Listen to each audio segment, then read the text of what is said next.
What is good, everybody? We're going to talk all about finger drumming performances today.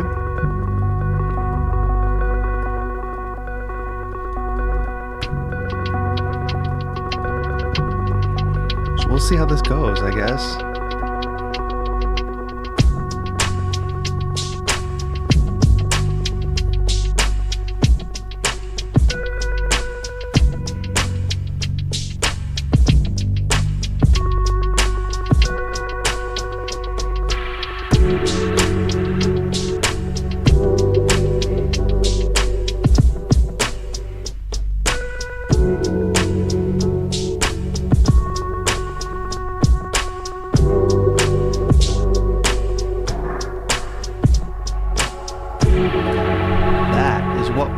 Getting into today. That's just actually a really simple collection of samples and not a very difficult finger drumming routine if you do a little bit of practicing. So we'll talk a little bit about that today, how we can, get all the samples together, what kind of samples we would choose, how we would go about performing something like that. It's really simple. That's what we're going to talk about today. And of course, we can talk about anything else you all want to talk about.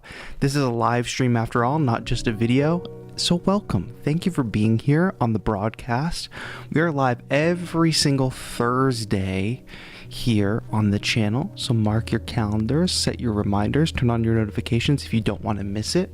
My name is TAETRO. If you don't know me, I love making music in Ableton Live, beat making. I love using different MIDI controllers, as you can see here.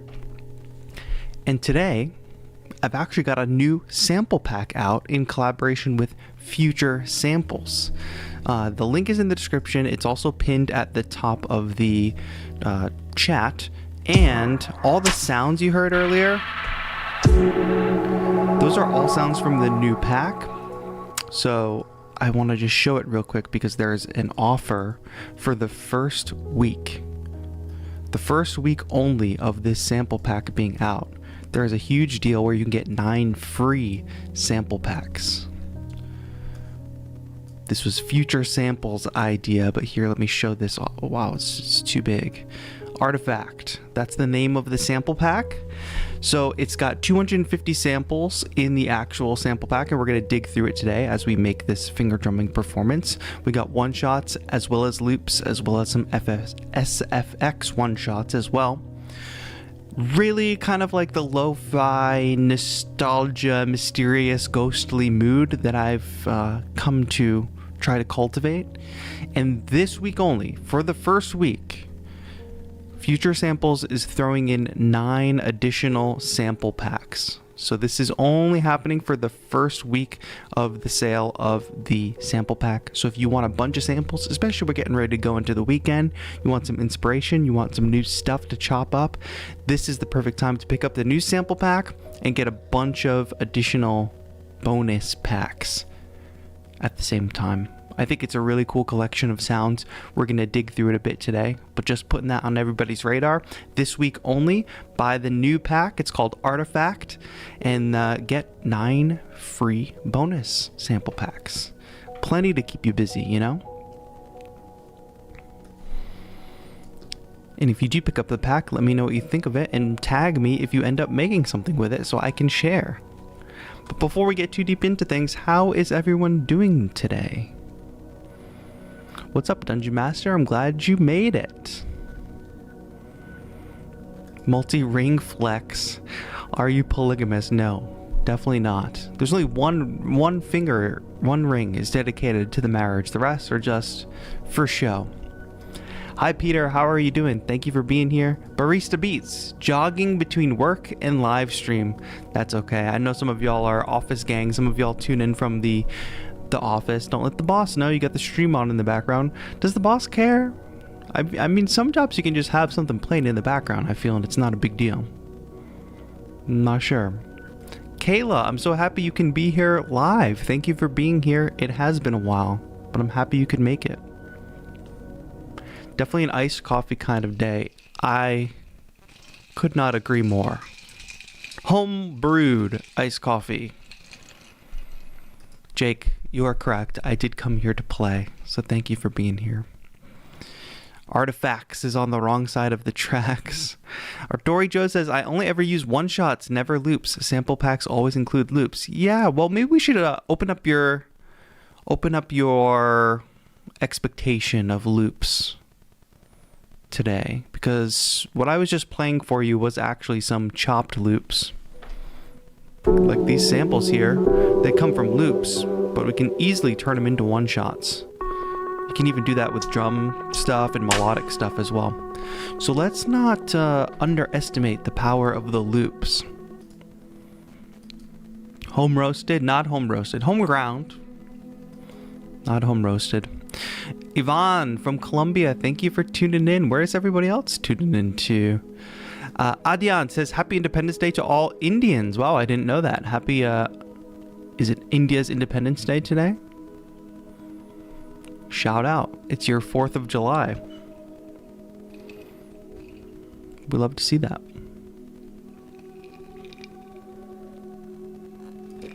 Will what we're doing today translate over to push 3 well? Good question, PD. And PD, thank you for tuning in again this week. I saw you made it into the Discord. Let me know if you got that all situated with your membership. Yes, what we're doing today will translate over to the push. The cool thing about this kind of 16 pad drum performance is that it lines up very well with Ableton Live's drum rack, which is what we're going to make it in. So you'll be able to do this on any MIDI controller. I'm using the Tempo Pad C16. It's kind of my favorite dedicated pad controller at the moment because it's got that simplified interface and it's got Bluetooth. But 16 pads, multiple banks. It's almost like an MPC style performance. A lot of people who do these kinds of performances, they do them on MPC or they do them on a 404. So I'm just taking that model and trying to apply it to Ableton Live's drum rack. You could also do what we're doing today in Koala Sampler. Most kind of drum rack style samplers with multiple pads kind of operate with a lot of similarities. So what we're doing today will translate. It's not only a Ableton Live thing, it's not only a this controller thing, it's going to translate over for sure. Cesar from Peru, thank you for being here. Welcome. Ivan says, I'm working on an APC Mini. APC Mini might be, does APC Mini have a drum rack mode? I forget. If the APC Mini has a drum rack mode, this will work, but those pads are kind of difficult for finger drumming because they're so small. But if you can make it work, you can make it work.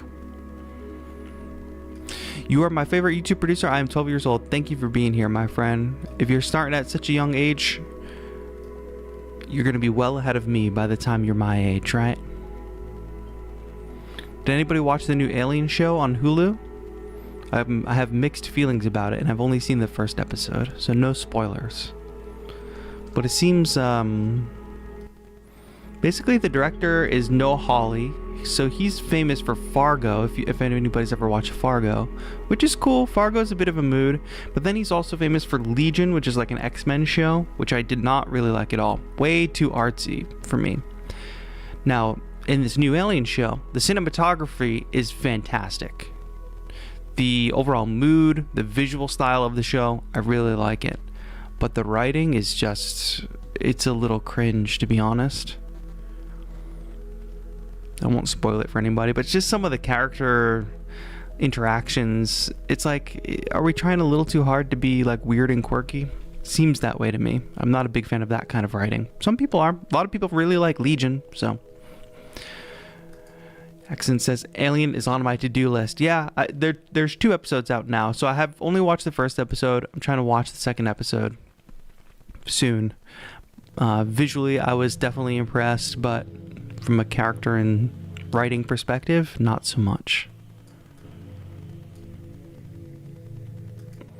Chopping loops could work. I prefer working with the smallest building blocks. A loop is a piece of composition already. Yeah, I hear you, Dory. I mean, you can work however you want to specifically work. Your preference and you know how you prefer to work is obviously your choice, definitely. But I would at least take one step back to realize that there's a whole lineage of producers and iconic musicians that have built work on top of sampling, taking an existing sample like a loop and transforming it into something new. And that process alone gets us a lot of fantastic music. So try not to inch too close to the purist camp of the smallest building blocks, because there's the old saying, right? Oh, I'm going to make tracks with only drum one shots, right? Because I don't want to make a track with a drum loop, for instance. I'm going to make my own drum loop. And then it's like, oh, well, did you make the drum one shots yourself? And you're like, no. Okay, let me go buy a drum set and record a drum set and make my own drum samples, because that's the most pure. And then somebody else comes along and says, oh, well, you didn't build that drum set, so it's not so pure. And then another person comes along and says, so then they're calling you out. You didn't build the drum set. So now you're like, damn, how do I build a drum set? And you buy all the components, you buy the metal, you buy maybe the animal skin for the drum heads. You build the kit yourself.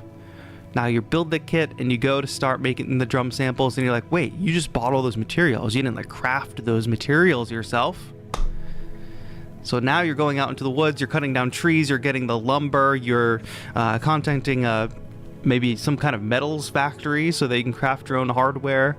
You're raising sheep so that you can get your own sheep skin to make the drum heads. And suddenly you've built up this life where now you're making your own drum kit from your own sourced materials. But guess what? You just spent that whole time trying to figure out how to be the most pure instead of making music. So that's just my caution. Of course, everybody can make music with whatever tools that they want, but just try not to let yourself drift too far towards being a purist, because there's really no place for purity in the arts world, and it's only gonna bring you frustration if you try to push towards the purity. Dungeon Master says, I haven't seen the Alien show yet, but the last movie was great. I agree. Romulus was fantastic. I agree. Yo, Barista Beat says, just picked up your artifact sample pack. Can't wait to use it. Looks like a terrific library of vibes for beat making. Yeah, I hope that is the case. And I hope you enjoyed the bonus packs that came with it. So for this pack, for artifact, you know, we all have tons of the same kick sample, trap, whatever sample, this and that. So this sample definitely leads into a little more abstract kind of sounds. Not too abstract that you can't use them, but a bit more processed, a bit more dirty, I guess you could say. This is not your average, you know, drum kit. You shouldn't have many samples that sound exactly like these samples in your library. That's what I'm trying to say. My wife and I just watched all the Alien and Predator stuff. Took a few months. Nice. I'm a huge Alien fan. I have to work my way through the Predator stuff. The only Predator movie I've seen is the one where they're like Native Americans, I think, and the Predator shows up. It wasn't too bad. But the preview for the new Predator movie looks pretty. It looks fun, you know what I mean? Like sometimes these movies go a little too dark and gritty and serious, which I do like. But the newest Predator trailer looks like it's just going to be super fun. And also it ties in with the Alien universe too. So I think that's pretty cool. What's up, Patesh? Thank you for being here. Hope you're doing well. Chucky tuning in from Atlanta. Can't decide on a Machina or MPC, or if I even need one when I have Push 3. I appreciate all the info you share. Chuck, I would go deep with the Push 3 if you've already got it. There's a lot of it's not exactly the same, obviously, as an MPC or machine. And if you were leaning one direction or the other for that, I would definitely go MPC. Akai is really supporting the MPC ecosystem. I can't see I'm seeing the same level of support for machine from Native Instruments, but that's a whole nother conversation. But you've already got a Push 3, and this is a really common thing that I'm seeing in my inbox lately, or my comments. It's like, hey, I already have X gear, but I want to buy Y gear. What's your recommendation? And my recommendation is like, just chill with X gear for a bit. You don't need to be thinking about the next thing to buy. Like, master the gear that you have. Push 3 is very capable. Whether you have controller version or standalone version, you can take it very far. So Chucky, I hope what we do today on today's stream can inspire you a bit, because you'll be able to recreate the process on push 3, and it's very similar to an MPC kind of workflow. Deadpool style fourth wall breaking. I'm not sure if we're talking about the new Alien show or not, but no, it's not like the Marvel kind of quirkiness. It's like the artsy kind of quirkiness, if you know what I mean. Just like when characters are just like, every character is a little awkward and doesn't say things that a real person would say. That's the writing style of the new Alien show, I feel.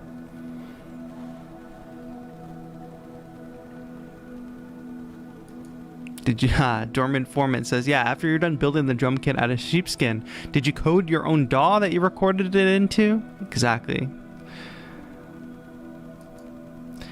Too Purist ends you up as a modular guy. Dungeon Master, you know what I've been doing? I have been messing around with the VCV rack. Because what I realize about the world of modular is it's like very not beginner friendly at all. Like there's no on-ramp to modular really. I guess the on-ramp would be like semi-modular gear, but if you say like, hey, I see all these people making these cool modular setups, these cool Euro rack setups, I want to start doing that. There's basically no on-ramp. There's no, like, people don't organize the modular gear in a sensible way. It's like, okay, I need an oscillator, but maybe I need a mixer, but maybe I need some LFOs, but maybe those are all combined into one module. But they're named super weird things, and they don't use terms that actually like identify what the thing is.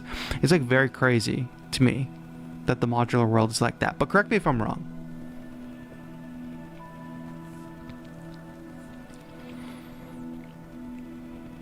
Dory Joe's on your way to the sheep farm to buy some sheep.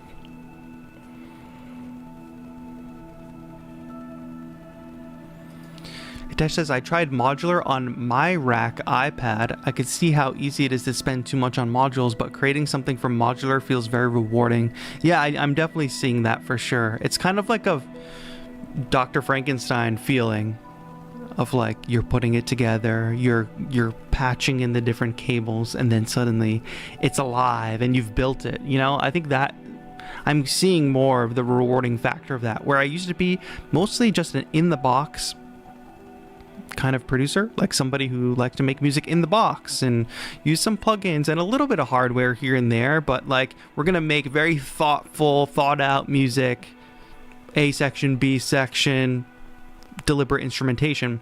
But then as I started getting more into hardware and more into, you know, sequencers and using probability in composition, I started to get more into the generative stuff, and modular seems super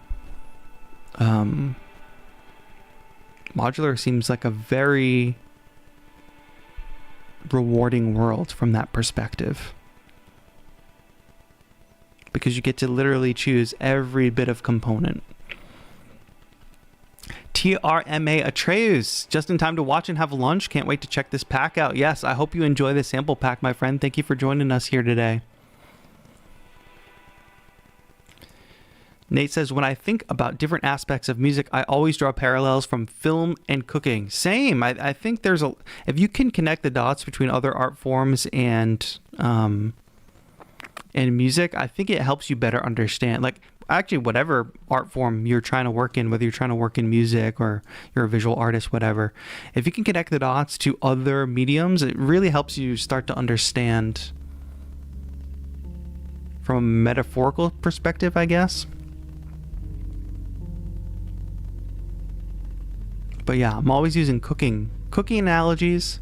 And then if I think about the process of making a movie, if I watch a movie from a layman's perspective, or I listen to a director's commentary and hear them talk about their creative process, it informs my creative process.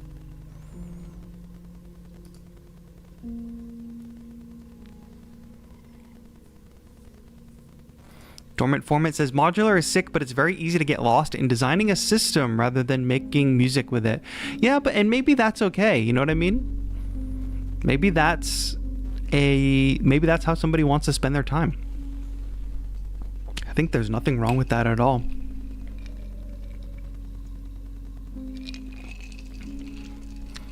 as long as you're kind of clear and aware of your goals. I think if you want to spend time just putting little gear setups together or putting modular stuff together, building templates for a DAW or making sample packs, it's all worthwhile. It's your time on earth. How are you going to spend it, you know? There's no, again, back to the purity test thing, there's no like, oh, you spent X amount of gear, so you need to make Y amount of music. According to who? Whose test are you trying to pass? You know what I mean? VCV is a slippery slope. Semi-modular is the easiest way, but yeah, you got to learn a lot. Yeah, and there are some good resources out there. Obviously, there's fantastic folks on YouTube doing walkthroughs of modular stuff, but it's interesting to me that there doesn't really exist obviously a formal pedagogy from any perspective, but it's interesting to me that the people making the modules, like, nobody's really solved that problem. And some people have tried. I've looked into it, some like kind of beginner kits for modular, but even the lowest priced beginner kit is pretty expensive. So it's definitely not something like in the MIDI controller world, or even in the synth world. You can buy a $200 synth and be off and running. Modular world, you've got to spend like probably minimum $500.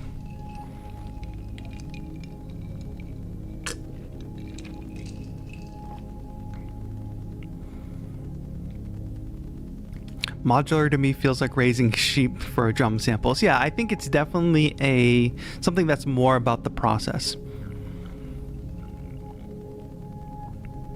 What is the Discord server? The Discord server is open to channel members. If you click the join button, or sometimes it says subscribe plus below the video, you can become a channel member and you can get access to the Discord server.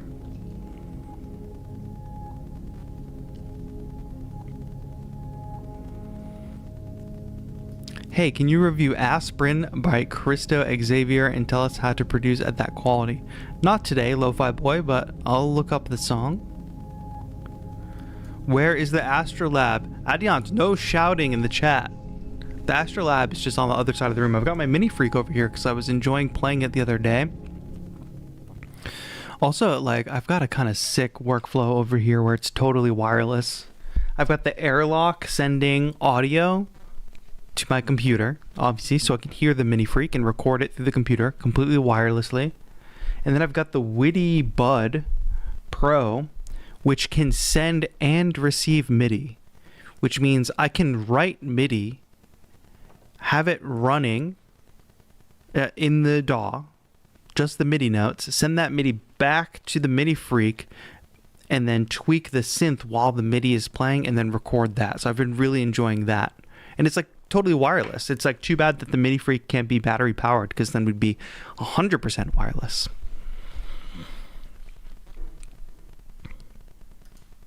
No worries, Hitesh. Thank you for tuning in. Thanks for being here. Have fun at work. Hope you enjoy your day.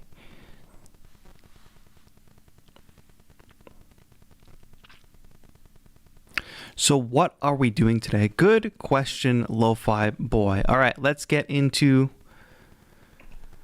the heart of today's stream, the topic at hand. Of course, you can continue to ask questions. Sorry if the stream glitched a little there. You can continue to ask questions. We can continue to chat about things as necessary. But let's get into today's topic at hand. Actually, if I hold this button, you can see more lights. Boom, so bright.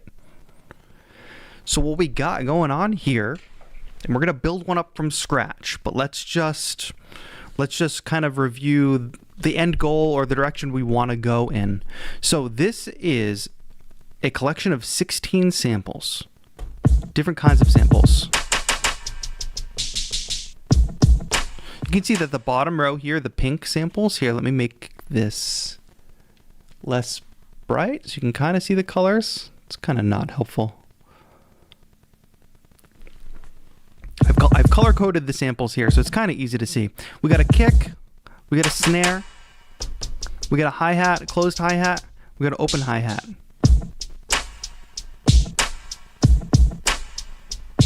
Y'all let me know if we're clipping at home. Next up, we've got these kind of light green samples. I could have used bolder colors, I realize.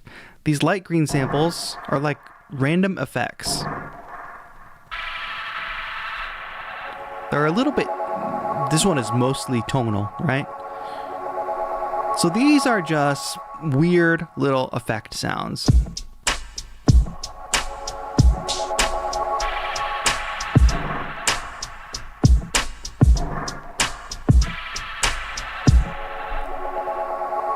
So those are those samples. Now these 3 blue samples here are just single notes. So then we can layer a pseudo basic melody on top, right?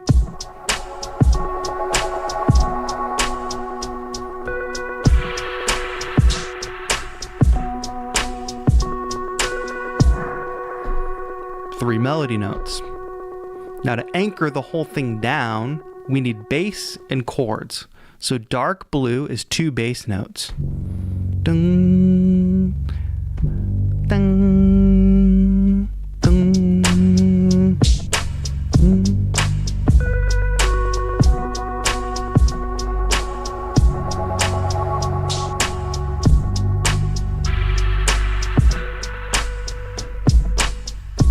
2 bass notes. Top here in the white, we've got chords. Now these 2 chords, the chords and the bass go together. If we play them together, they sound really nice together, right? This last chord is just kind of a chord that leads into the next chord. Just a little variation. Not 100% necessary, but good for some variation.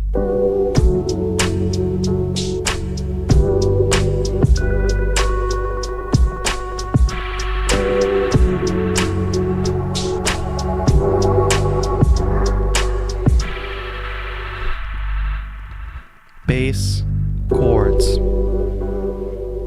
Finally, this orange sample, a hi-hat loop. Not 100% necessary because we can play hi-hat ourselves, but if we eventually want to record a loop in time, it's really nice to have one of these loops that's giving us time so we don't have to listen to a metronome. 1, 2, 3, 4.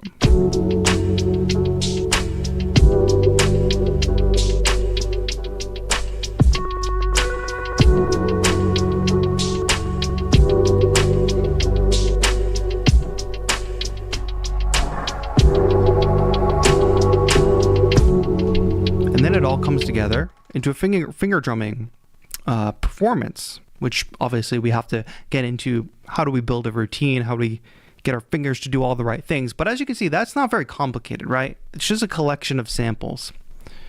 And Dory Joe says, that melodic instrument, 1 note, light blue. What kind of instrument is that? It's pretty sweet. It's funny you say that, Dory Joe, because the loops that you say are no good. We don't use loops around here, right? Well, actually, those melody notes, even though they just look like single notes now, came from, oh wait, what does that say? Here, let me move your chat out of the way. So let me see. What does that say? Where did these notes come from? Oh, they came from Artifact Melody Loop 10. Very interesting. Very interesting. They came from this loop right here. So interesting. So interesting. No, I'm just razzing you there, Dory Joe. But yeah, that's just like the very first note of that melody loop from the Artifact pack. And then if you just take that and transpose it, and as you can all see, I'm going to zoom in over here so you can see exactly what this looks like in the drum rack. I've labeled all of the parts.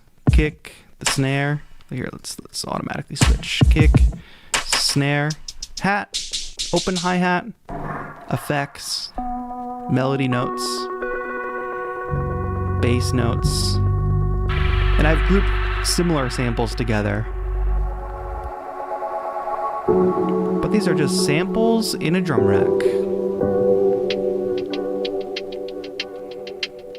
Makes sense? Is everybody with me so far?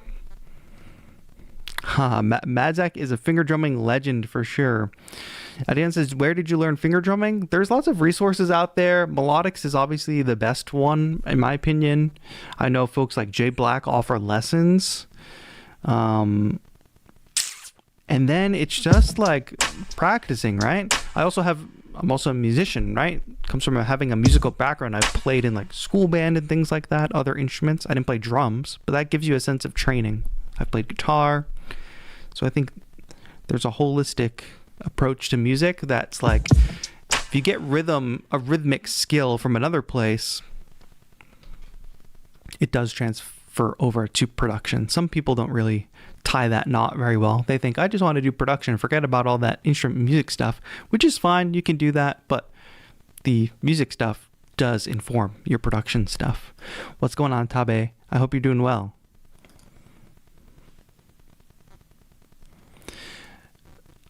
Really appreciate your content. Do you think a used Machine Mark II without software is a solid choice for a beginner, or would you recommend something else? I'd recommend something else if you're not going to use the Machine software, which I don't really recommend because I'm not a big fan of the Machine software, first of all. And then second of all, the Machine is built, you'd basically only be able to use the 16 pads. There's not a lot of other really useful functions on the Machine if you're not using the Machine software. Especially the screens. If you look at a controller like this, which I have linked in the description, this is a solid controller to use. You can use it with any software. It's got 16 pads, it's got mappable stuff. You're not locked into a specific software workflow. Is it a guitar or a synth? It's a synth. All right.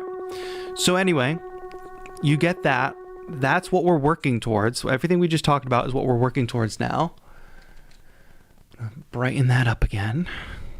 And now let's start something new. I guess we could, let's just start completely from scratch. We don't need to save that either. Here we go. Dungeon Master says, that's a big reason focusing on so much on piano, learning all theory and getting some rhythm in my fingers, I hope is going to translate over to the instruments that I like. It definitely will, my friend. All right.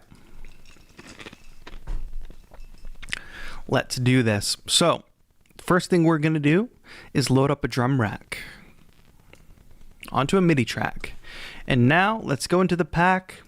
Artifact pack out today. Don't forget. And I'm going to look at one shots first. For Dory, we're going to check one shots first.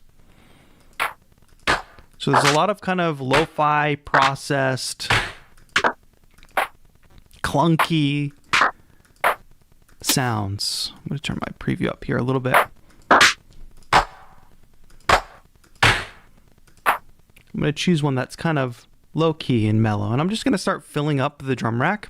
We don't have to follow the exact template that we set before, but I am going to follow a kind of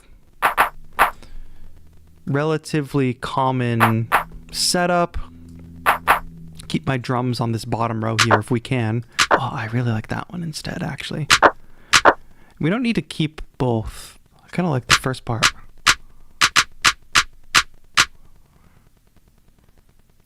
All right, that's claps.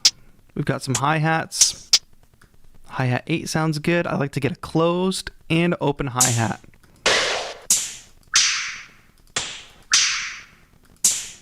I like that one.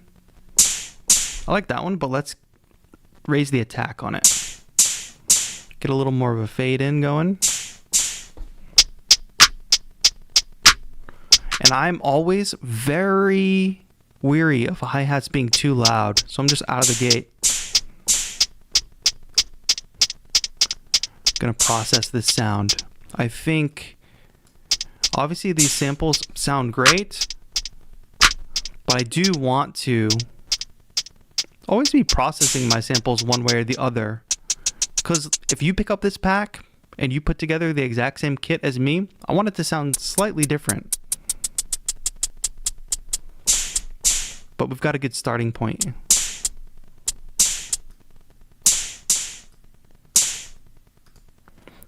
key tip here, if you're like working on sounds in drum rack, turn off this auto switch function. Otherwise, it's going to change every time you press a different pad, and you might not want that.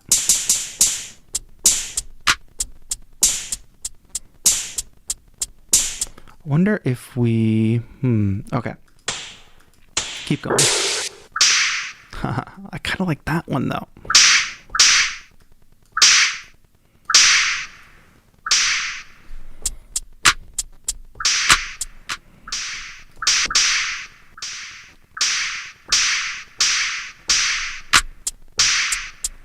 It's almost more like a crash. Let's find a kick, because we really need a kick to...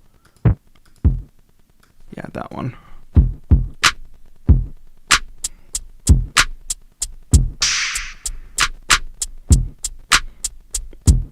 All right, that's a good start. We've got our basic drums. Now let's set up a quick choke group for the open and close hi-hats, because we don't want these... I want the close hi-hat to cut off the open hi-hat. Set these both to group 1. There we go.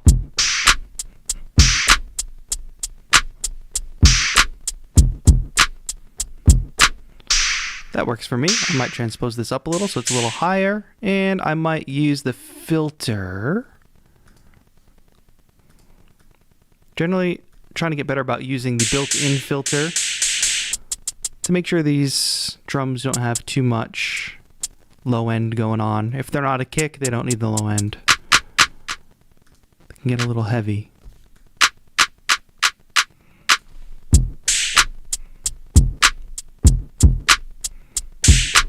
All right, that's our basic drum section now. But here's where the fun begins. Let's look at the loops now. We could have used some of these snare samples instead of the claps. But I like how the clap sounds. Okay. Loops. Some of these are like full loops with multiple parts in them.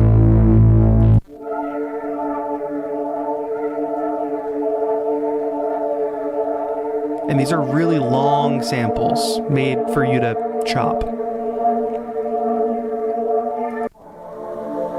Oh. I think that's got to be one. So what I'm going to do is just drop these into session view. Could put them in session view or put them in arrangement view. I'm going to set it to the correct BPM to make sure that I'm chopping in time. Live does not always detect the correct sample tempo. Actually, in fact, I am going to do this in arrangement view because it's way easier to work on samples here.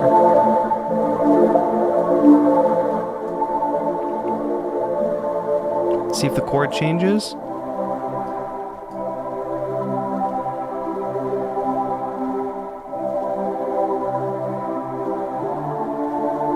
All right, I definitely really like this first chord because it's nice and short. There we go, just like that. Give it a little fade on either end. Hit Command J, and we've consolidated it. So it's just that chord by itself now. Put it there, and now. And I might want to use simpler for these pads. I guess we could get away with it.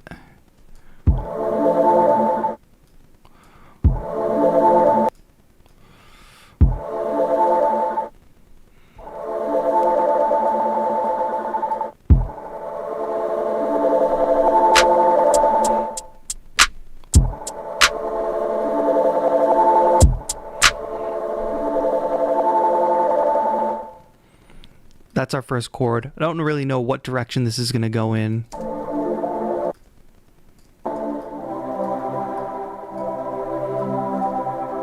But let's find our next chord.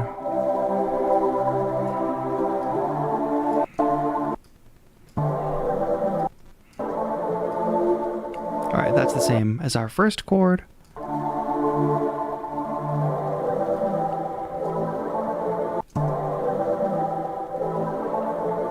Grab that one. Command J to consolidate. This is a little bit of trial and error. I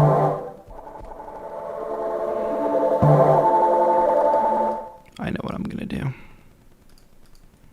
I've just copied that chord over so I can copy the settings.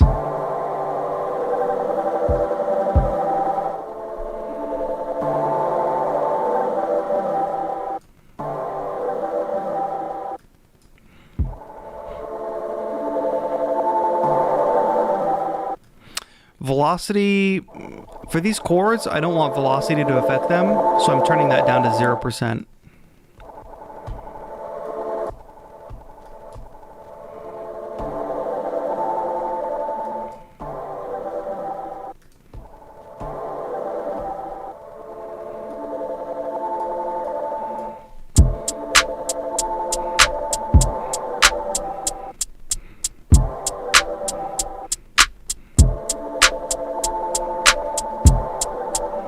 All right, so now we got to talk about the advantage of being in simpler versus drum sampler. I'm going to convert these because we can warp the samples in in simpler rather than drum sampler. So I can actually stretch the sample out.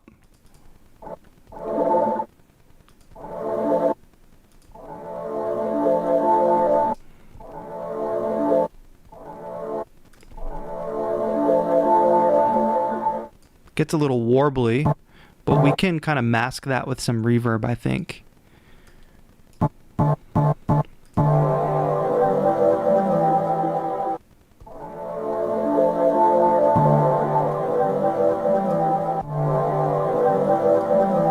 We can also change the warp mode, see how that affects it.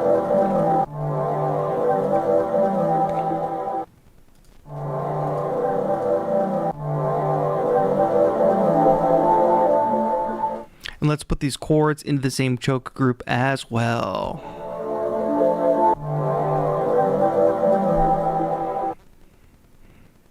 Okay, so we've got two chords. I think let's definitely run these through some reverb. Back to session view. I'm gonna find the chords in this group now and make a group within the group.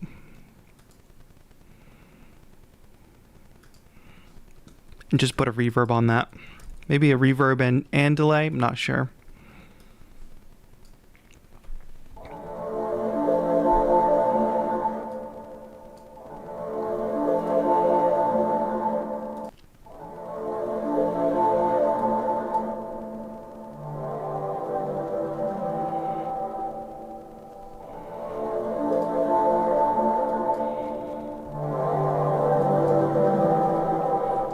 I gotta redo my filters because I converted.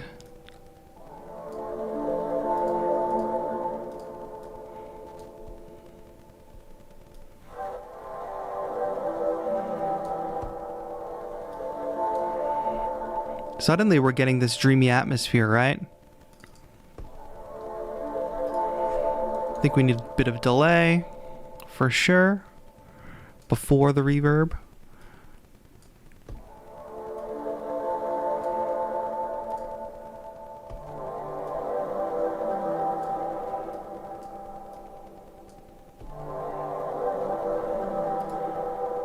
And then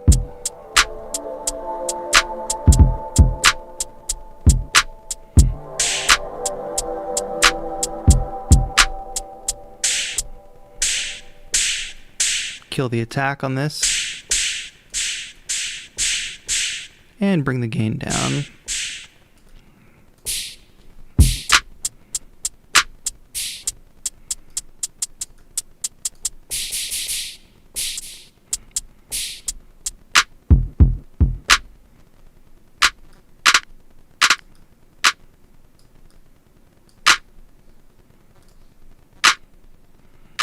All right, everybody following this one so far?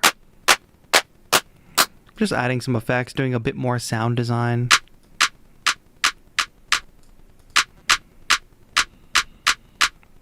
Let's add a bit of noise on top. There we go.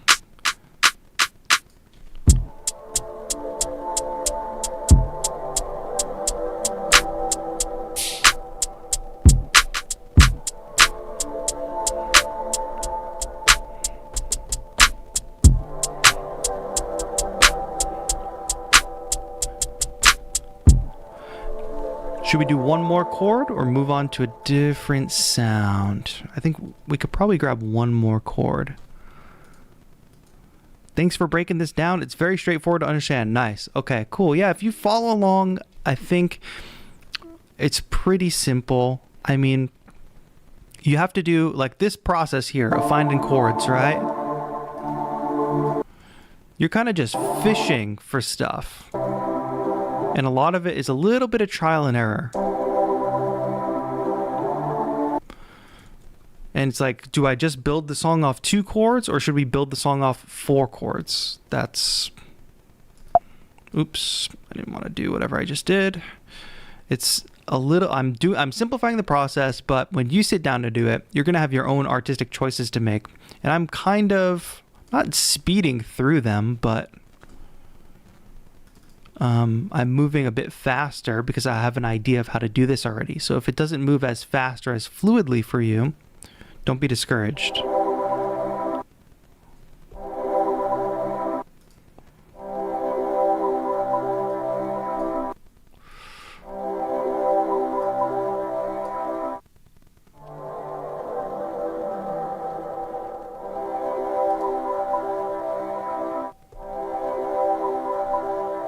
Put that in the group so it sounds the same.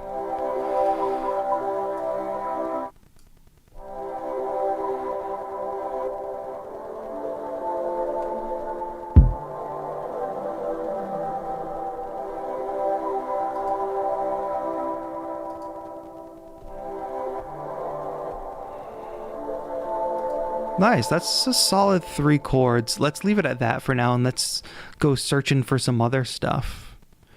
Now it gets a little, it's like, okay, what do we add next? A bass. Bass notes obviously would be good.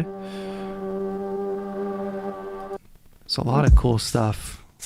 Those are all drum loops. We don't need drum loops. They also have full beat loops in the pack as well. So if you want to chop those up and make something new, that's definitely a possibility. Let's grab that. Let's turn that into our melody. Just that first note. Boom. This again, I'm going to convert to simpler. Basically, I keep the drums in drum sampler and the melodic stuff in simpler. That should make sense. But I found this single note here.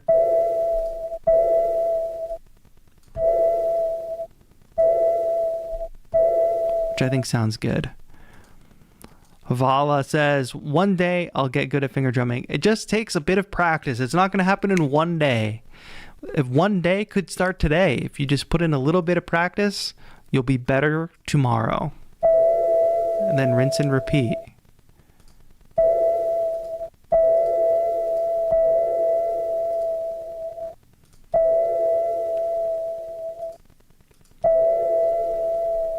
What's your opinion on the Bloom by Cashmere VST? I don't know much about it. Tell me what's going on with that plugin. Cashmere is a dope producer. Now I have to check if these notes are in tune. And I'm just gonna transpose them to get a melody.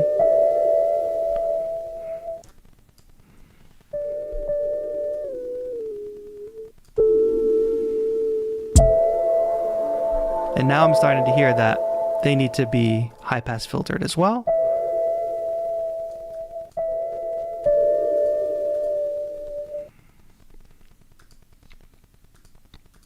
So let's go ahead and do that. High pass.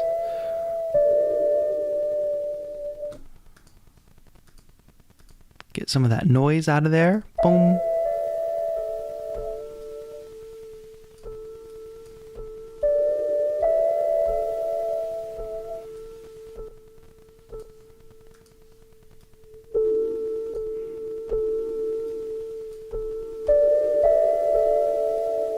There we go. So now we'll have a little melody, but again, we're going to group those. So any similar samples, like the melody notes, I'm just going to find them and group them together and process them all the same, which basically is going to amount to a bit of reverb and a bit of delay, which we can definitely just copy for now from the chords to save a little time. Little bit of reverb, little bit of delay. We could put them with the chords, but I'd rather keep things organized for now in case we decide to make different choices later. Melody, boom. Nice drifty and ghostly sound. So far what we have is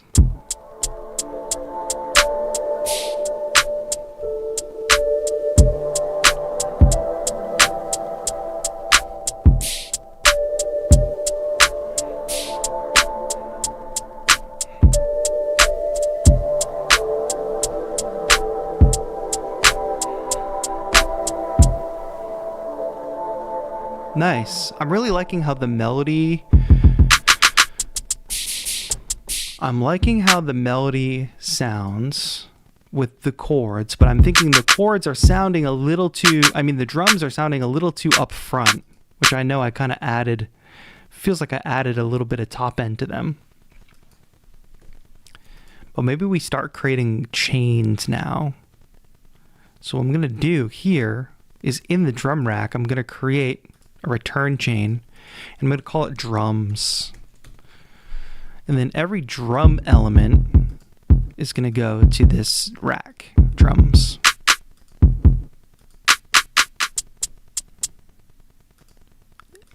You're not hearing any difference in sound because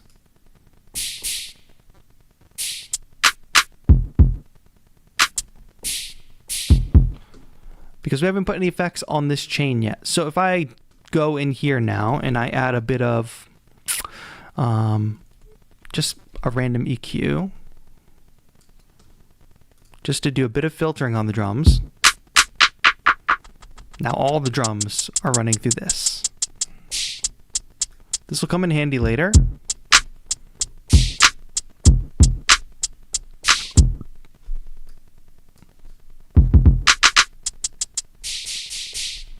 So I think that's sounding fine for now. We could add a hint of reverb to some of these. But we could add a hint of reverb to basically the whole kit.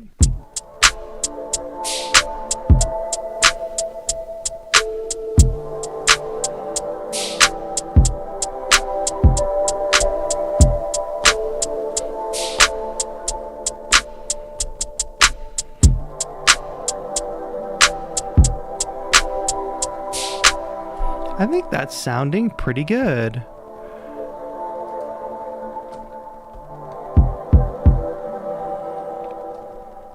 Let's go ahead. I'm going to lower the drums about 3 decibels. And I think that's going to blend everything a bit better. Throw like a limiter on the full kit.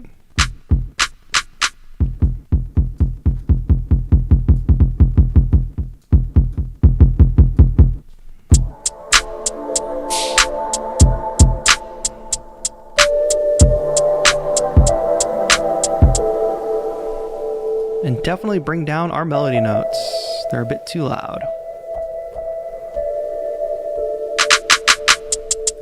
Pan the hi-hats.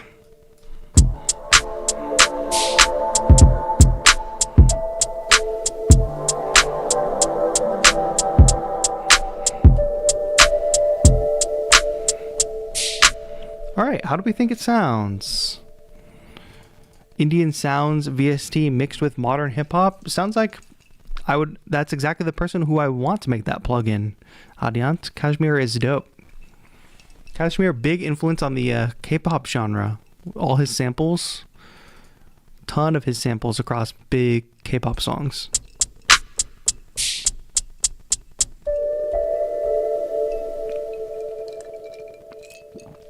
Hopefully you're getting a sense of the kind of music that can come together from these samples in my new sample pack that dropped today. Let's make one more return track here, and I'm just gonna make this one for the instruments. So anything that's not drums is going to go here. We also have a lot more to add.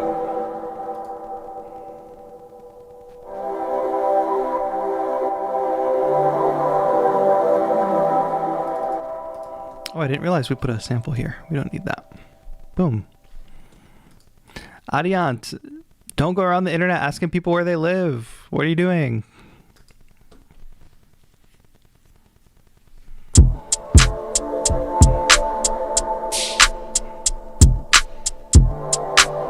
Okay, the purpose for creating that chain, well, obviously we can process all the instruments together, but now we can easily just add a sidechain compressor onto the instruments track.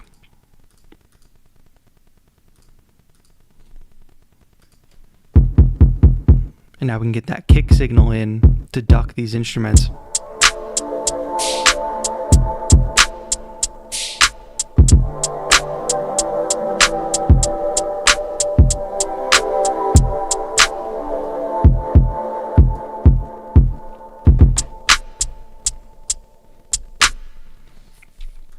Good question. Havla says, how important is pad size in grid controllers?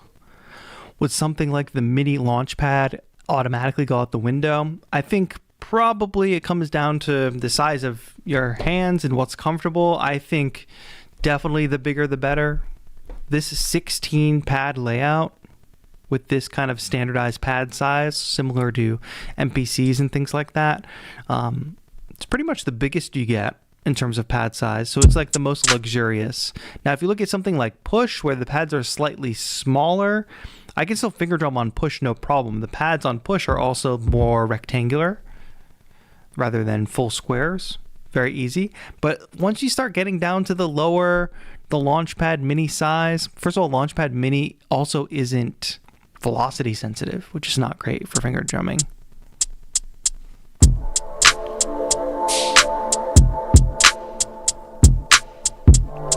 And also thinking about how we are working within the limitation of this. Like if you had to build a song with just 16 samples, could you do it?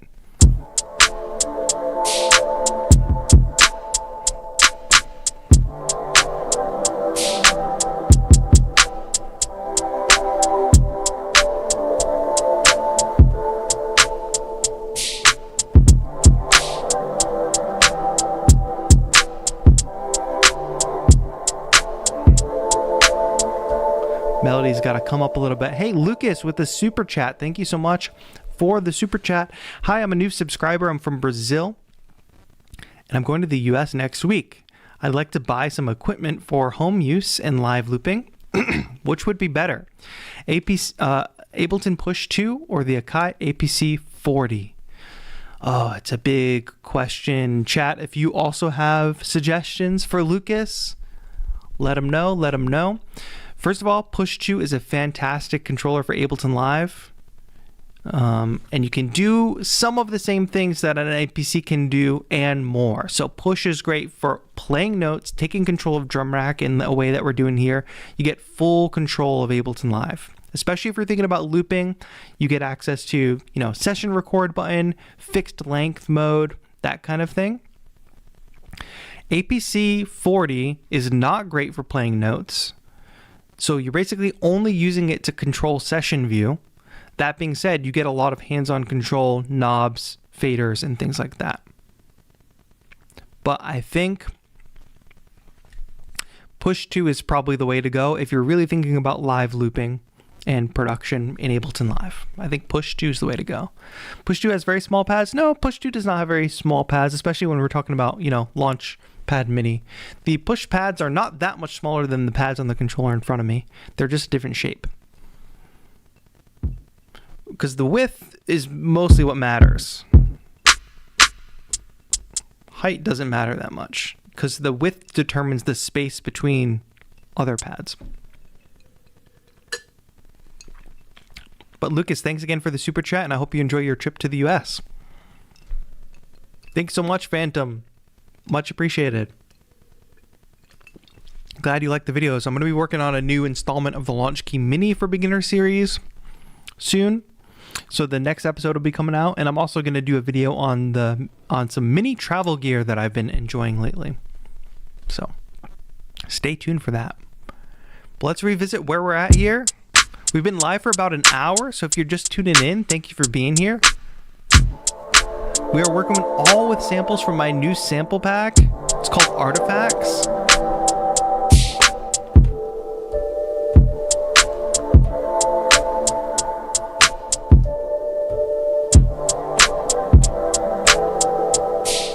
So all these samples came from my new sample pack, and it just dropped today. For the first week only, if you pick up this sample pack, which is linked in the description, you will get an additional 9 free sample packs. First week only. So if you're looking for some new samples, if you like what you're hearing today, or if you just want to support the channel, it is a great time to pick up the Artifact sample pack. You get this bonus bundle provided by Future Samples. And I think you'll enjoy the samples a lot. So if you want some inspiration going into the weekend, you want some sounds that kind of represent a kind of sound that I've been trying to push forward with for a while, the Artifact sample pack is out now. There's a ton of great stuff in there. Let's check in with chat. How is it going? Nathan says, can't wait for that Launch Key miniseries. Nice. Yeah, episode 1 is out now. I'm sure you've already watched it. Episode 2 will be out probably sometime next week. And then I got to push forward and get 3 and 4 recorded because I'm releasing a free, or I'm releasing the next episode early for channel members. So when I release an episode of the series, I got to actually have 2 ready to go so that channel members can get that early access.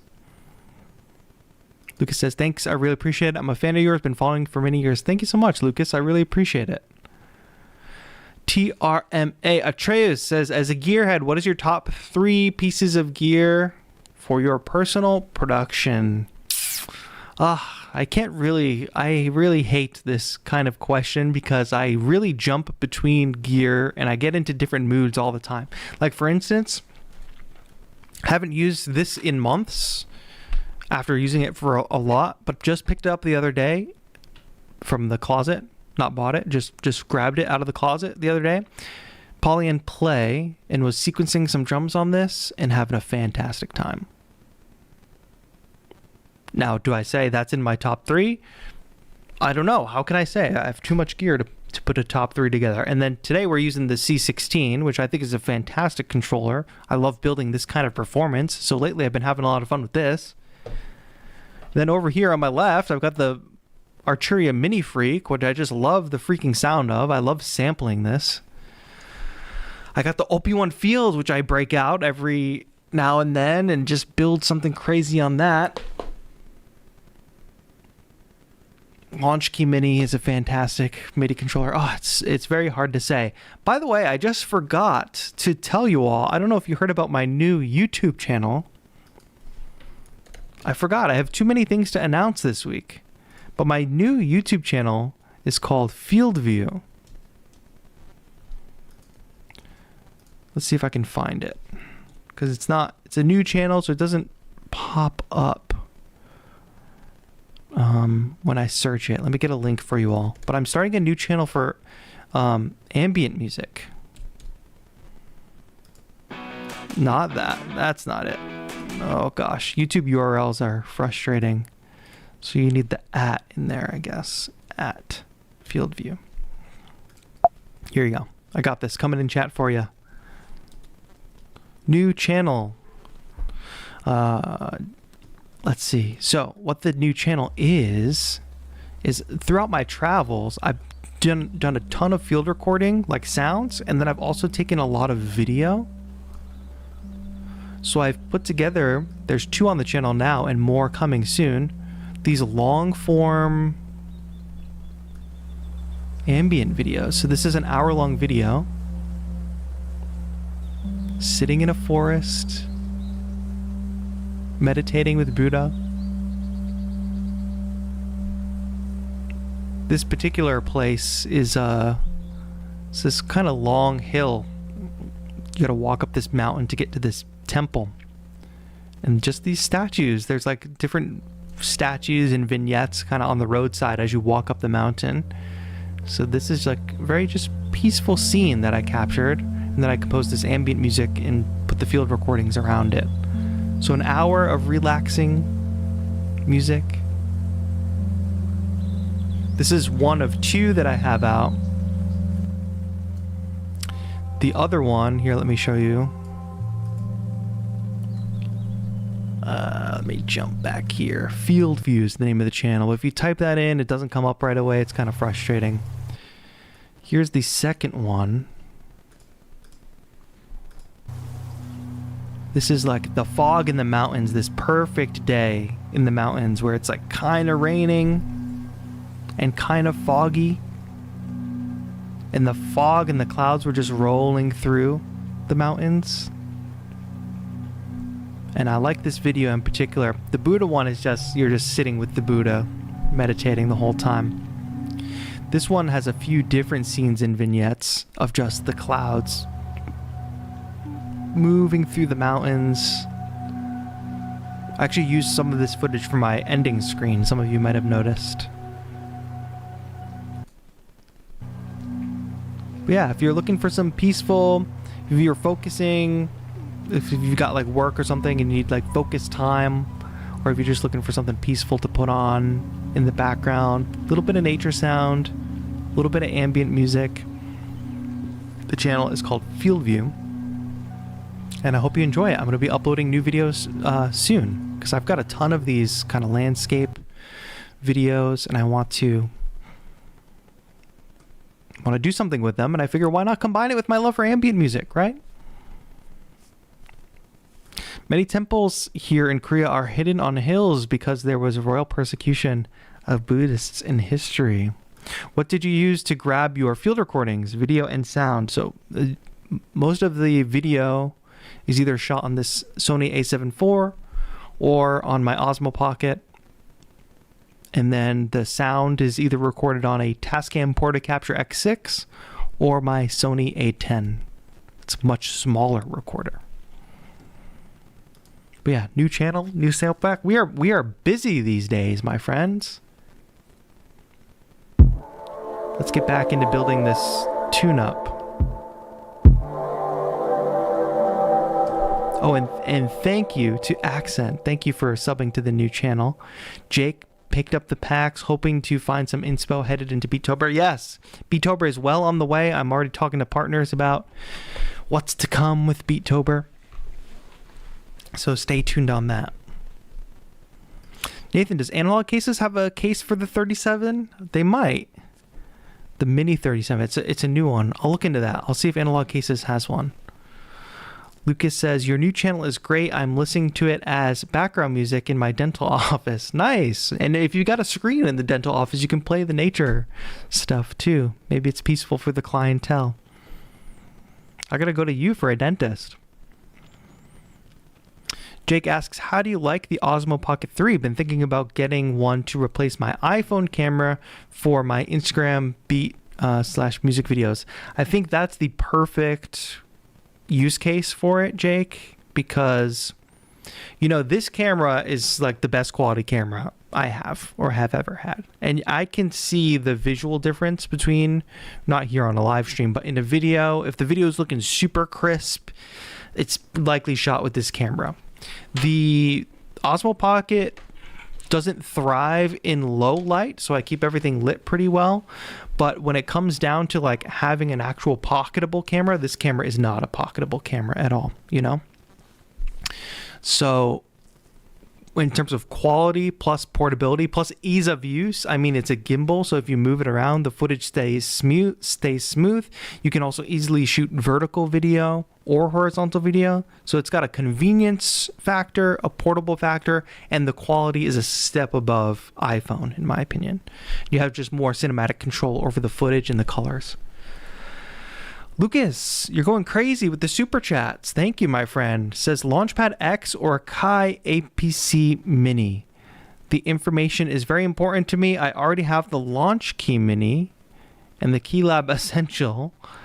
If you had to choose just one of the four, what would it be? If I had to choose just one of the four, I would definitely choose the Launch Key Mini. You've already got it, right? Out of those four, Launch Key Mini Mark III. Between the Launchpad X and the APC Mini, it depends. Again, it depends. It's very similar to the Push and APC 40 comparison. APC Mini is going to be only for launching clips, but you get that nice hands-on control. Oh, APC Mini is the keyboard controller, right? No, ABC Mini is just the clip launcher with the mixer on it. So in that case, you get the mixer, which is nice, and you get the clip launching capability, but you're not really going to be playing notes on that. Even though there's a note mode, it's not a very good one. Launchpad X, on the other hand, has MIDI out. Wait, no. Sorry, Launchpad X, not Launchpad Pro. I apologize. I'm getting confused off all the names. Launchpad X is very slim. It's got a very nice form factor. The pads are great for playing notes, and you can build up scales, and you can build up custom modes on the launch pads, which is another pro in the launch pads corner, but you don't get that tactile control over the faders. So comes down to what you're looking for it to do. If you're looking for very purpose-built launch clips and use the mixer, that's the APC Mini. The APC Mini can do that all day and give you no issues. If you're looking to have a lot of different functions, the Launchpad X kind of wins in that regard.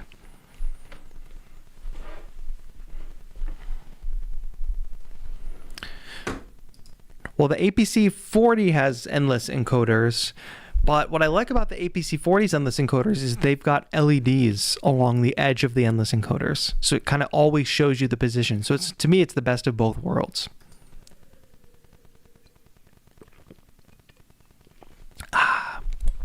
Okay. We've kind of covered the basics of building this super simple performance setup, I think.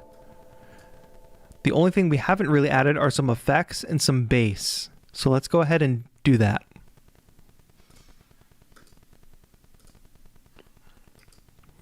So we kind of just need bass notes to line up with these chords.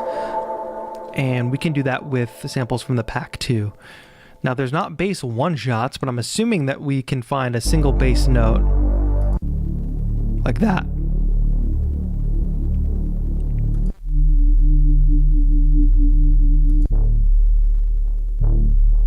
And I probably want a long note, not a short note like that, but we could try.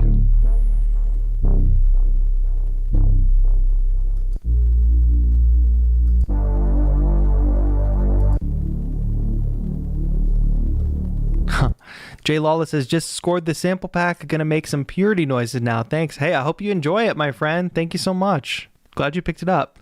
Tag me if you guys make videos and stuff with the pack. Definitely tag me and let me know what you're making. All right. For the interest of time, let's just grab... Sorry, you can't see what I'm doing. I'm gonna grab this bass sample, convert it to simpler. We're just gonna get this note in here.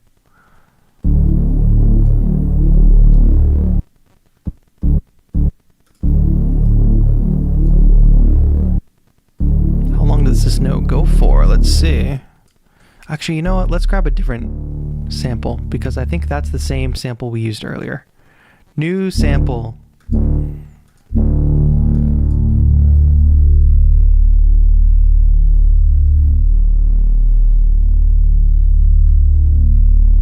That's probably long enough for sure.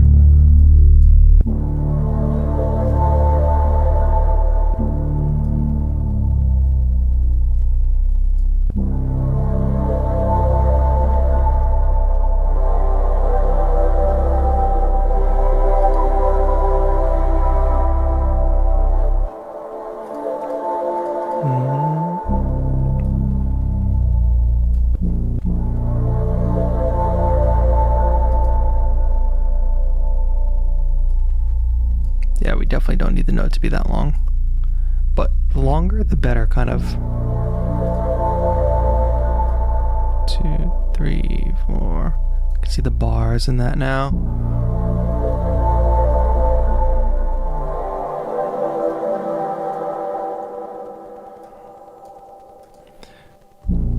And I'm just matching these notes up by ear, basically.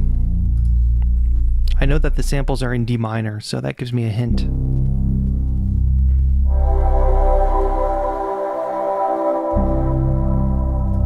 I think that's the note we want.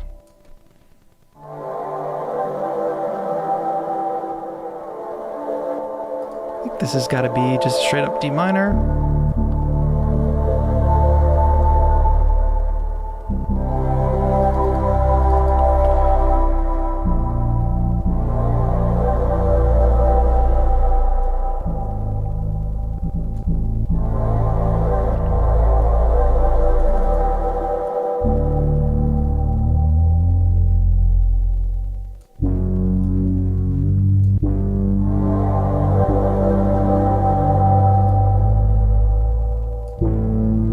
I got lost. Pitch-wise, I got lost.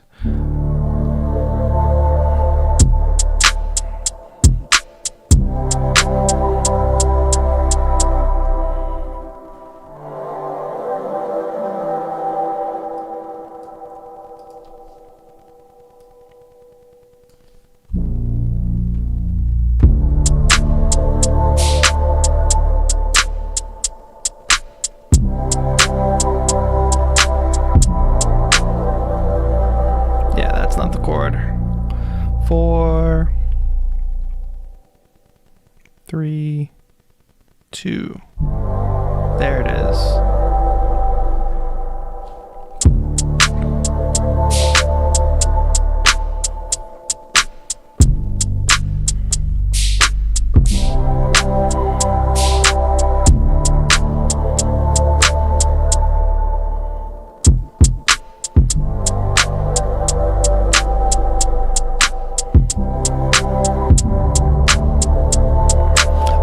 Definitely have to put those bass notes into a choke group as well. Choke groups are your friend when you're doing this kind of thing. So you're gonna get a bunch of mud. You do not want these bass samples to overlap. I wish Ableton would expand or give us some way of navigating the drum rack where it doesn't have to always exist in this bottom half of the screen. Yes, we get some control up here, but maybe they could even make some kind of breakout application for just the drum rack, purely based on sampling or something. Grid controllers need to start adopting step sequencing ASAP. I agree. That's been a long history of MIDI controllers that have not been able to crack that nut, basically. You've got the APC40, which does MIDI step sequencing, which you then have to print to a clip.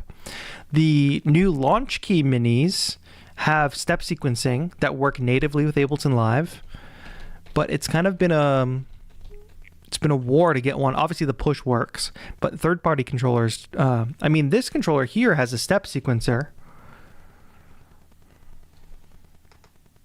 It's not going to make sense in the context of this, but there is a step sequencer built in. It's not that capable, and you still have to convert it to MIDI, right?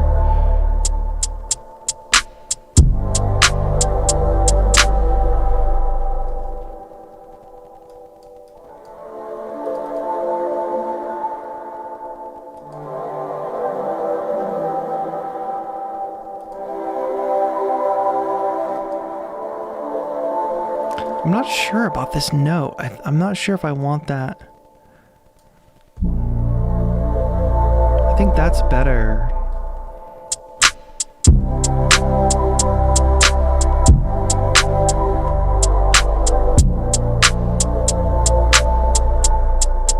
And I'm going to add a little effect to the hi-hat alone. There's an audio effect. There's a delay preset called sloppy delay.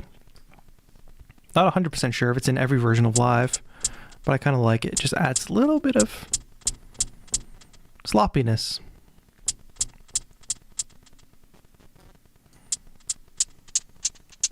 Darken the sound a little bit. We could also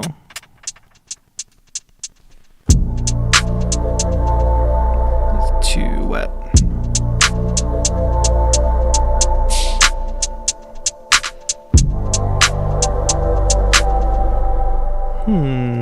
I don't love that second note, that second chord.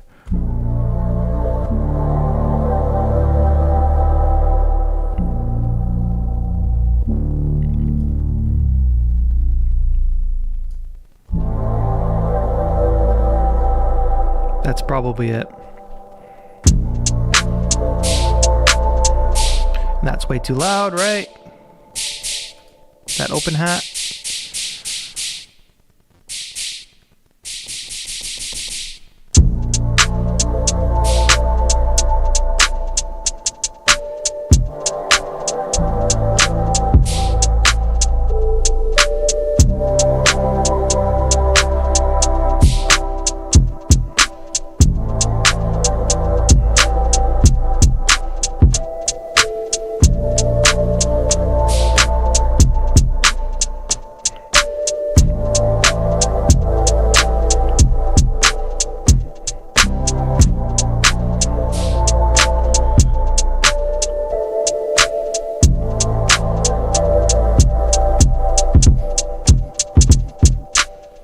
Yeah, okay. So we've got bass notes and chords.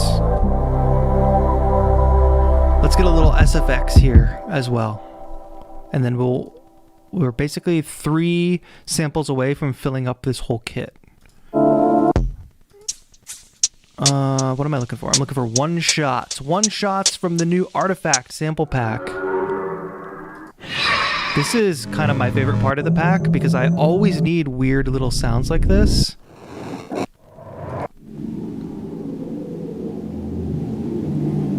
Something like that could work. And you can see that they're really long, so there's plenty of material to chop from.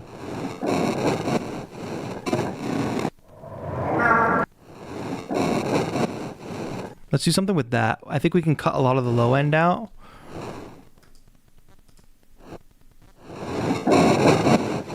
Yeah, just filter the low end out of that.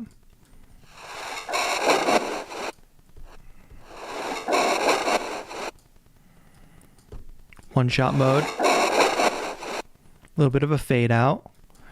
And I think one thing you definitely want to be thinking about, even though I'm telling you, these are fantastic sounds in the sample pack, you should be thinking about how to make every sound your own, whether it comes from a sample pack or a virtual instrument. And you don't need to be a sound design genius to be able to do that. It's just a matter of like, can you transpose a sound? Can you filter it a little bit? Can you add a few effects? Just have that initial vision of how you can make it your own and make it fit into what you're working on. Let's see.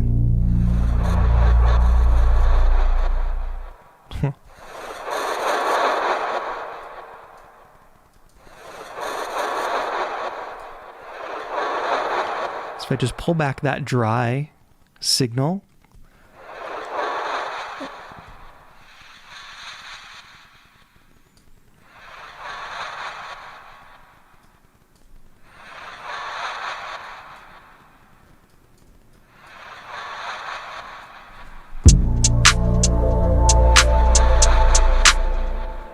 and we could probably just make that a little quieter. Pan it. And now we've just got a weird little sound. Let's find one more weird little sound. Maybe it's this time something that's a little more tonal.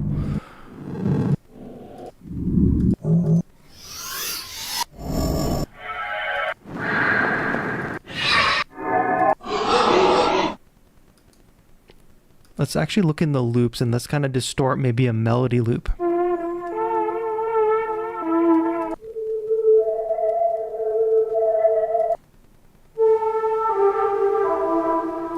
Yeah. So instead of using a melodic one shot, let's drop this here. And again, we're converting to simpler and we're warping. We're going to find a chunk of this that maybe is not going to feel like it makes any sense, but we're going to make it make sense.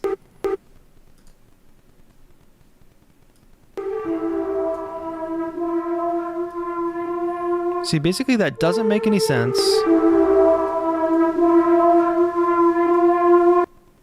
But let's see what we can do. Definitely filtering.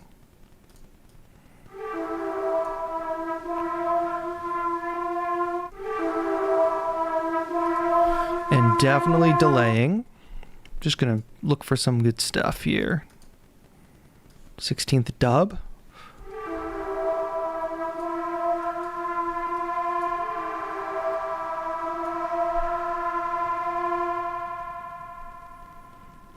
Keep that for now.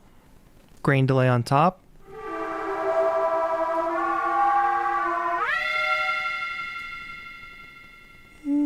Try wet down.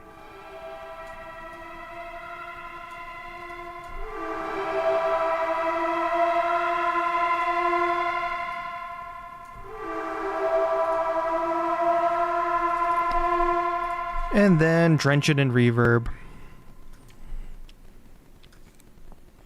And just see if we can get this to sound kind of weird. Well, it's definitely going to sound weird regardless, but...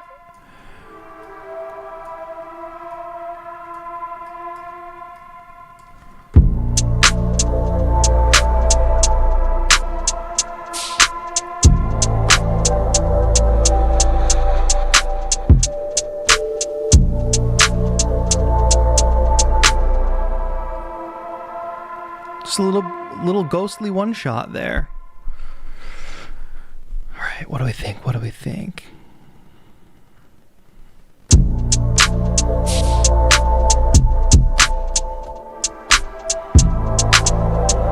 Oh, messed it up.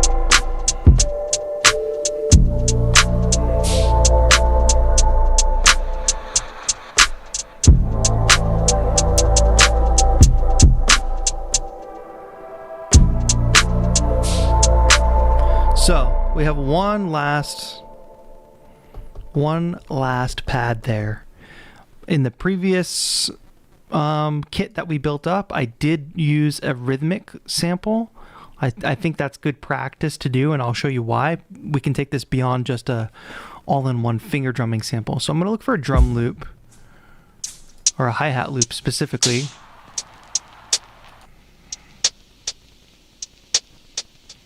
Da, da, da, da, da. I realize I haven't had this project set to a tempo.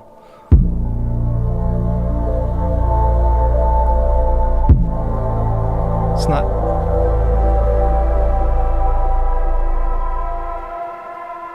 Alright, it's not that terrible. Not that bad of an issue at the moment. But definitely set your project tempo first.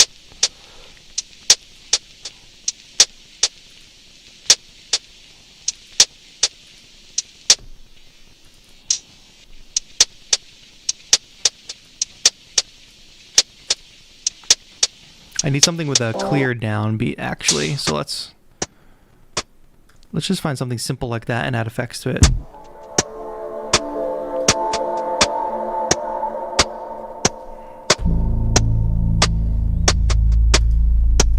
All right.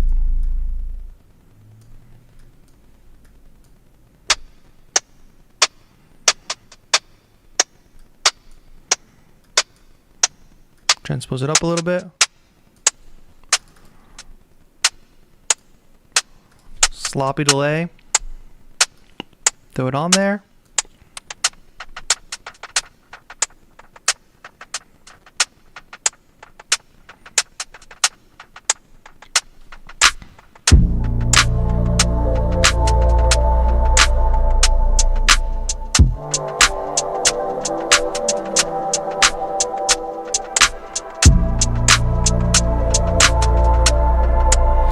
A little too in time. It's a little too just giving me time, because then what am I going to do on the hi-hats, you know?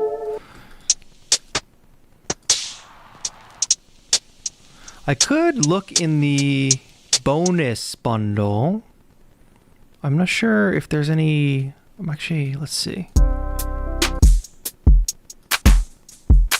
Could grab some of these, because these have shakers in them. This is the bonus bundle that you get with the sample pack if you purchase in the first week.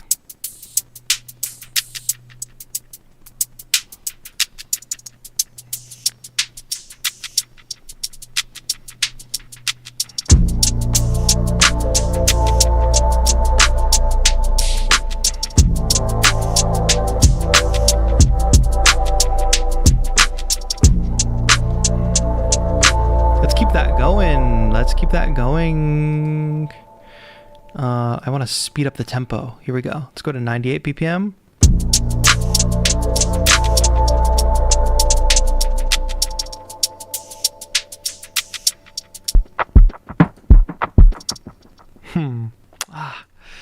It's kind of just redundant with my hi-hat loop, don't you think?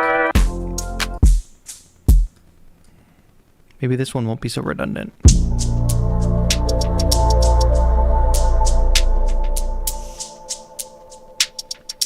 One, two, three, oh.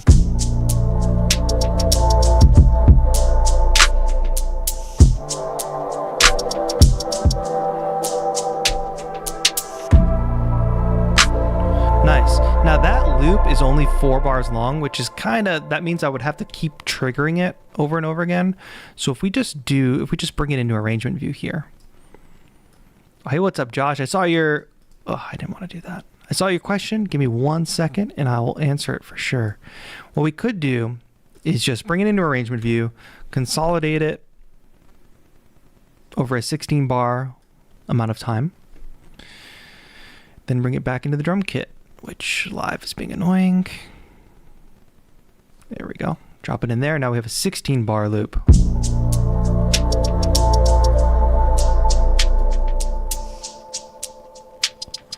Now I only have to trigger every 16 bars.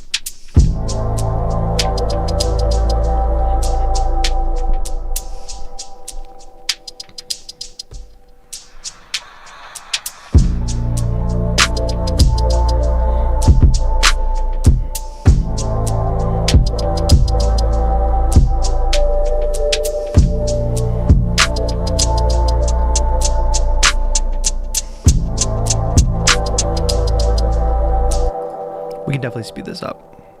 I'm kind of feeling it at halftime.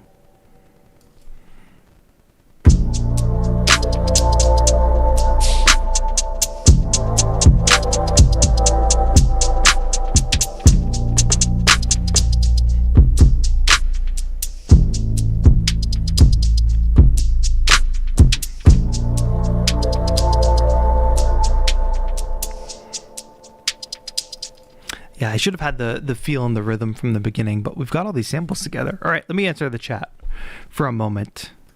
What is good, Joshua Samuel? Thank you for being here. What do you think of the push 3/push 2? I love push. Push is fantastic. Watch a stream from a couple weeks ago where we take a track that I started making on push, break that down a little bit, and then we bring it into live. So if you want to see that workflow, 2 weeks ago, the stream. All the streams are archived here on the channel.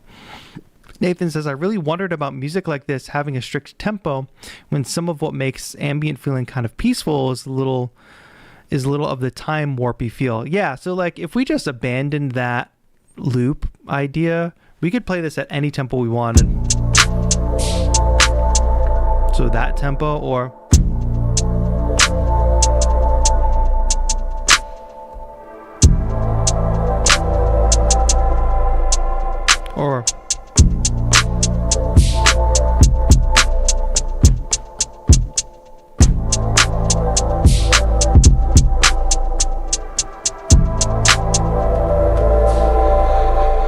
but once you bring in a loop,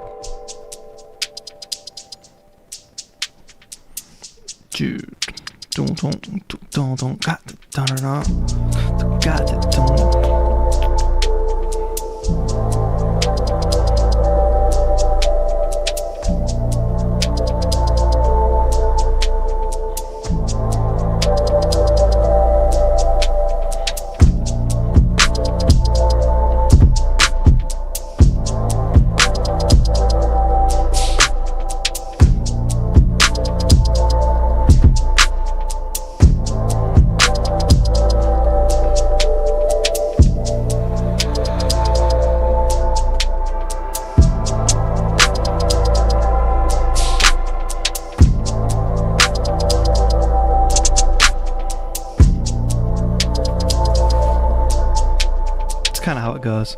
Oh, Unphase, you changed your name. Nice to know. Nice to know. Cool. So that's the thing. All right, the last part of this, obviously you can just like jam with these samples now. We talked about the time feel. You can put a loop there if you want. It's not 100% necessary because you can just play freestyle. But what becomes really cool is when in live you start to think about live looping. So if I go into drum rack and I make an empty clip here, and I'm going to make this clip 4 bars long for our purposes right now. It can be as long as we want it to be, however long we want the loop to be.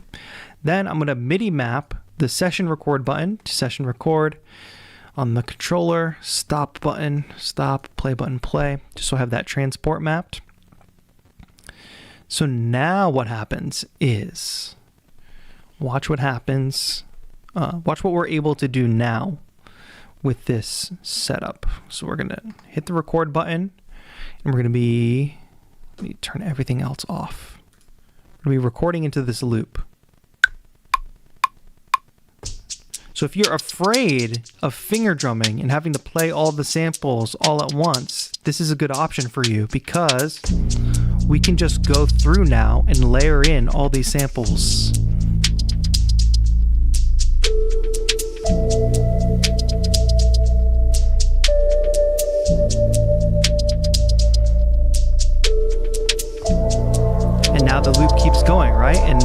continue to add on top. Now if I want, I can turn recording off and we're not recording anymore. But now let's record.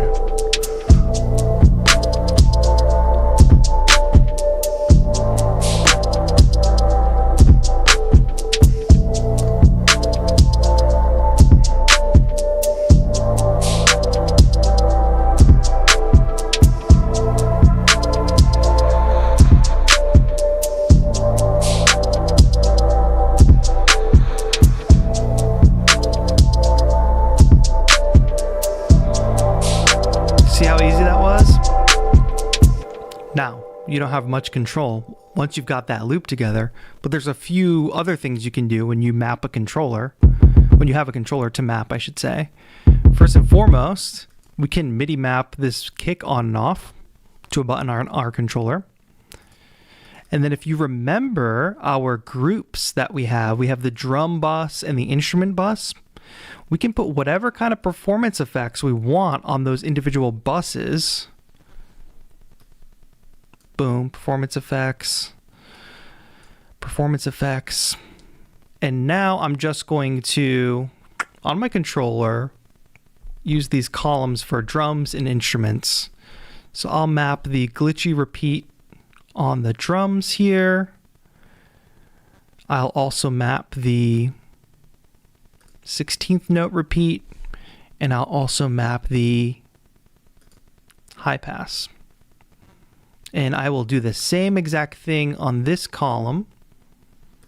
Glitchy repeat, 16th notes, high pass. Because now that that loop is going, let's mute the kick. Dial in delay for the drum rack.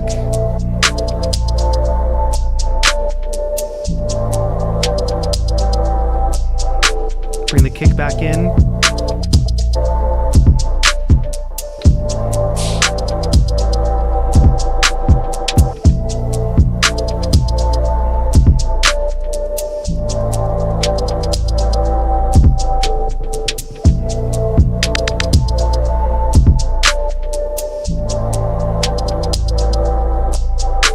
I know what's going on. We didn't bus everything. So let's just go back here real quick. So we've got this percussion loop, which needs to go to the drum bus. This needs to go to the instrument bus, and you could also not bus everything if you don't want to.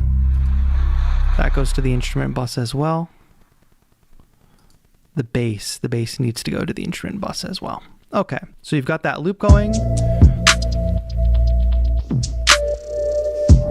And now we can dial in these effects.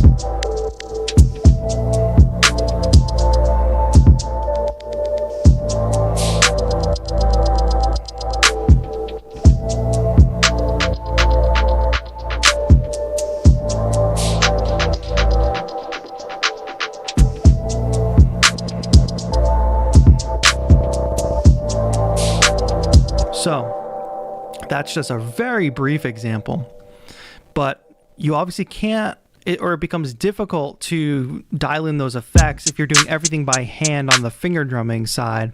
So if instead you create the looping performance like I just showed you in live, where you create the clip, make it a 4-bar clip, and we record inside of it, then things start to become pretty cool. So I'm going to run that one more time now that we've got these effects here.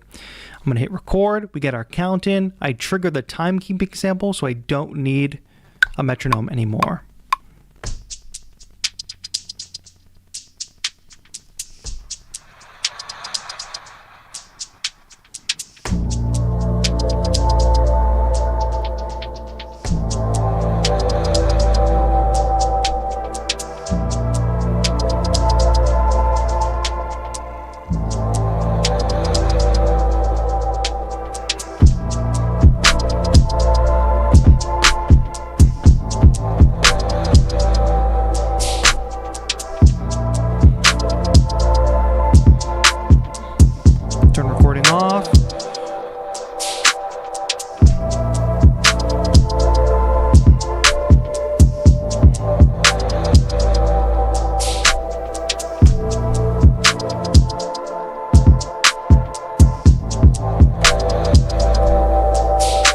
Turn the kick off. And also use the high pass to bring the bass out. Make a little bit of a bridge here. Bring everything back in.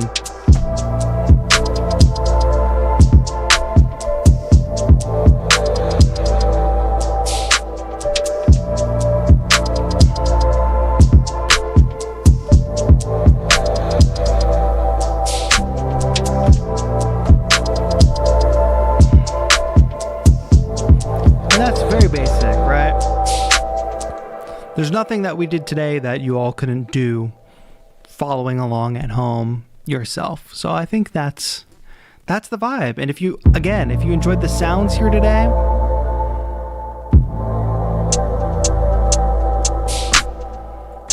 the new sample pack is out. It's called Artifact.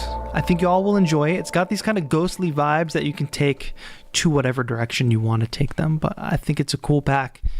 A lot of work went into it. Shout out to Future Samples, my collaborator on that.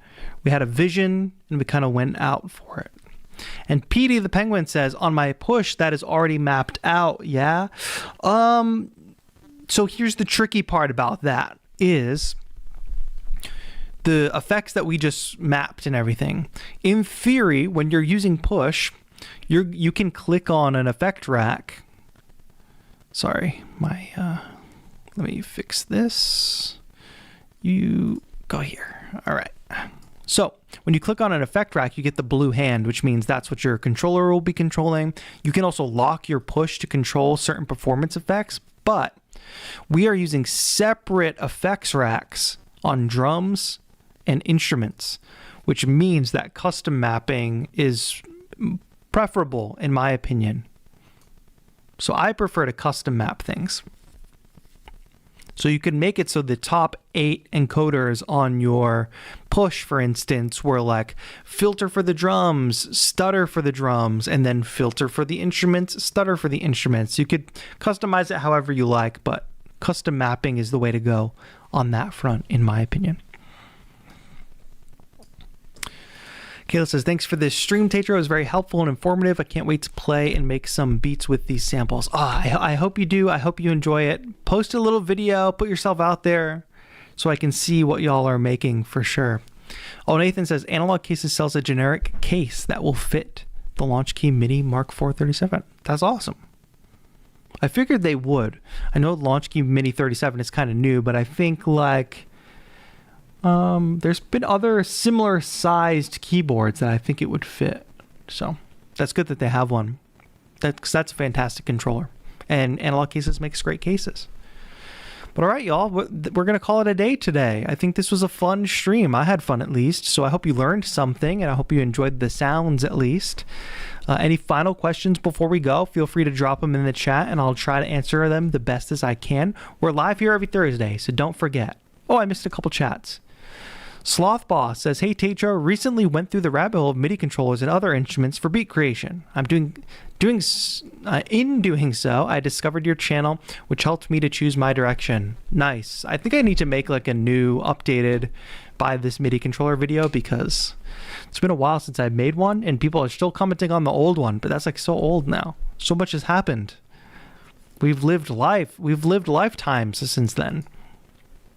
Xen says, I didn't know till last week that you can buy Max for Live for Ableton Standard. I'll probably pull the trigger on that.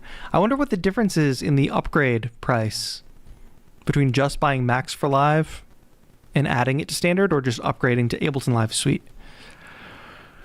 Yeah, this was a lot of fun. As usual, you can leave comments on the video. I know some folks watch this later and they're not able to watch live. That's totally cool. All these streams are always archived. If you miss a stream, then definitely go check out the live page here on the channel. I'm trying to post lots of shorts these days. I'm also posting a lot on Instagram Reels as well. So content in the meantime between streams, between videos, that's all coming. Working on the next installment of the Launch Key mini series, working on a mini travel gear video. That is all coming very, very soon. And of course, this pack, I'm super stoked on this pack. I might take parts of this stream and make it a proper tutorial that people can easily reference. I've also got another video that sort of explains the looping process. But yeah, pick up the pack if you enjoy the sounds that you heard today, if you're looking for some inspiration. Don't forget that this week, when you pick up the pack, you're getting 9 free bonus packs in addition to this sample pack. So it's a really good deal, but it's going to go away after 7 days. So enjoy the sounds, make some good stuff. Tag me on socials if you're making stuff with the pack. I would love to hear what you're making. And try out one of these finger drumming performances, no matter what gear or controller you have. Give it a shot. Even if you've got your QWERTY keyboard, you can make something. You can make something work on the QWERTY, right? Dungeon Master says, fun stuff today. Oh, I'm clicking on the wrong thing. Fun stuff today. Looking forward to more content. Enjoyed the new channel, by the way. Yes, thank you. I'm glad. If you need some relaxing music to focus on or work, like if you're going to work the rest of the day, or you just need some chill vibes, definitely I will link to my new channel one more time. youtube.com/@field_view. I know it's a little bit of a clunky URL, but there you go. New vibes. If you want to just vibe out the rest of the day, go give a sub. I'd really appreciate it. More on that channel coming soon. Pick up the pack if you need one. Thank you, Josh. I'm glad you enjoy it. Sloth Boss, enjoy your Launch Key Mini. And Nathan says, QWERTY challenge for Beattober? That's not a bad idea. That's pretty funny. Challenge people to use QWERTY keyboards. Maybe we get a QWERTY keyboard sponsor for that. That'd be cool. All right, y'all. On to the rest of the day. Got to go make some videos. Got to get to work. Have a great rest of your day. Have a great weekend if we don't talk before then. And I'll see you next time. This has been TAETRO. Have a good one.